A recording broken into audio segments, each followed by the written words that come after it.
Hi everybody, back here EMD Automotive. So I'll show you what I've done today. I've done front disc, front pads. This one here, and new disc. Come to the back.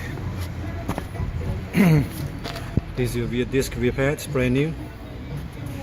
But the trick is, if you have a parking brake, electronic parking brake, you can't just whack the disc on the brake pads.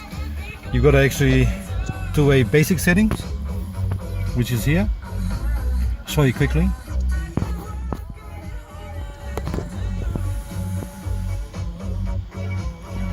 You gotta do the basic setting adjustment, and you gotta adjust it properly according to the computer. Otherwise, you can't do the other stuff. So, should release.